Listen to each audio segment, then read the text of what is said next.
கிறிஸ்துவுக்குள் அன்பானவர்களே, ஆண்டவராகிய இயேசு கிறிஸ்துவின் நாமத்திலே அன்பின் வாழ்த்துக்கள். இந்த நாளிலும் கூட நாம் தியானிக்கும்படியாய் எடுத்துக்கொள்ளப்பட்ட வேத பகுதி பரிசுத்த யோவான் 20 அதிகாரம் 16 அவள் திரும்பி பார்த்து ரபூனி என்றாள். உயிர்த்தெழுந்த ஆண்டவரை முதலில் பார்த்தது மகதலேனா மரியாளே ஆவார். இயேசு கிறிஸ்துவை பார்க்க இரவு முழுவதும் தூக்கமின்றி கலக்கத்தோடும் கண்ணீரோடும் அதிக இருட்டோடே அவள் கல்லறைக்கு வந்திருந்தாள். கல்லறையை பார்த்த மரியாள் வெள்ளாடை தரித்திருந்த 2 தூதர்களிடம் இயேசு கிறிஸ்துவை குறித்து பேசிக் கொண்டிருக்கும் பொழுது அவள் திரும்பி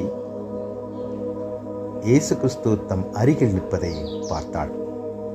அந்த இருள் சூழ்ந்த வேளையில் குழம்பிய மனநிலையில் கண்ணீருக்கு ஊடாக தன்னுடைய அருகில் நிற்பது ஆண்டவர்தான் என்பதை அவளால் அறிய முடியவில்லை.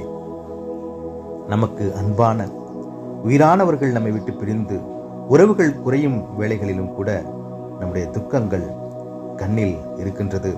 ஆனால் அதே வேளையில் அவைகள் அருகில் நிற்கும் ஆண்டவரை அறிய முடியாதபடிக்கு இருந்துவிடக்கூடாது. எந்த சூழ்நிலையிலும் கர்த்தர் நம் பக்கத்திலே நின்று கொண்டிருக்கிறார்.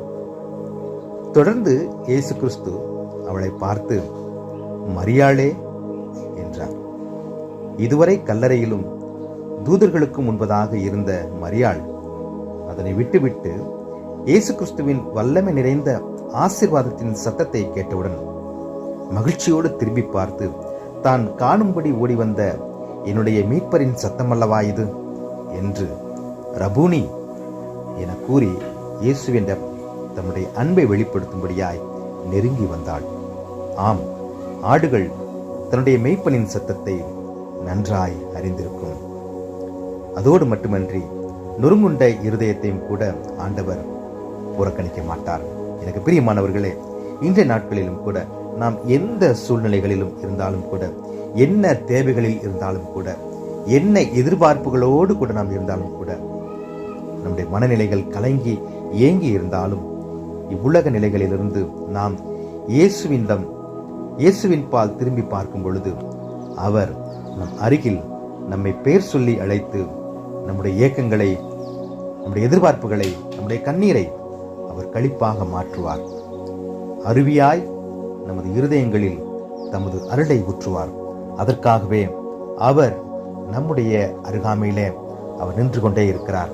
நம்முடைய தேவைகளுக்கு பதில் கொடுக்கும்படியாய், நம்முடைய ஏக்கங்களை அவர் நிறைவேற்றும்படியாய், எதிர்பார்ப்புகளை அவர் உறுதி செய்து கொடுக்கும்படியாய் நம்முடைய அருகில் இருக்கிறார். இன்ற நாளிலும் கூட கர்த்தர் இதுபோல ஏக்கங்களிலும் எதிர்பார்ப்புகளிலும் தேவைகளிலும் இருக்கிற பிள்ளைகளுக்கு இன்று ஒரு பதிலை, ஒரு ஆறுதலை, ஒரு சமாதானத்தை நம்முடைய பெயரை சொல்லி அழைத்து கொடுக்கிற ஆண்டவர் நம்முடைய அருகிலே அவர் நின்று கொண்டிருக்கிறார் என்கிற விசுவாசத்தோடு இந்த நாளை சந்திக்க தேவன் தாமே இதனை கேட்டுக்கொண்டிருக்கிற ஒவ்வொருவருக்கும் கிருபை அளிப்பாராக. ஆண்டவரை நோக்கி நாம் பிரார்த்தனை செய்வோம். எங்களோடு கூட இருக்கிற, எங்கள் அருகில் இருக்கிற, எங்களை பெயர் சொல்லி அழைக்கிற எங்கள் அன்பின் கடவுளே, இந்த புதிய நாளுக்காய் நாங்கள் நன்றி செலுத்துகிறோம். இதனை கேட்டுக்கொண்டிருக்கிற ஒவ்வொரு பிள்ளைகளுக்கும் தேவன் தாமே நீர் அருகில் இருப்பதை இன்று உறுதி செய்து கொடுக்கும்படி நாங்கள் ஜெபிக்கிறோம். ஒருவேளை ஏக்கங்கள், எதிர்பார்ப்புகள், கலக்கங்கள் எங்களுடைய கண்களை மறைத்து உம்மை காணவிடாத சூழ்நிலையில இன்று நீர் அருகில் இருப்பதை நம்முடைய பிள்ளைகள் காணும்படியாய், நீர் அருகில் இருந்து அவர்களை தொட்டு அவர்களை ஆறுதல் படுத்துவதை, அவர்கள் பெயர் சொல்லி அழைப்பதை ஒவ்வொருவரும் உணர்ந்து கொள்ளும்படியாய் ஒரு அற்புதத்தை இந்த நாளில் நம்முடைய பிள்ளைகளுக்கு நீர் கட்டளையிடும்படியாய் மீட்பரும் இரட்சகருமாகிய இறைமகன் இயேசு கிறிஸ்துவின் வழி ஜெபிக்கிறோம் எங்கள் ஜீவனுள்ள பிதாவே. ஆமென்.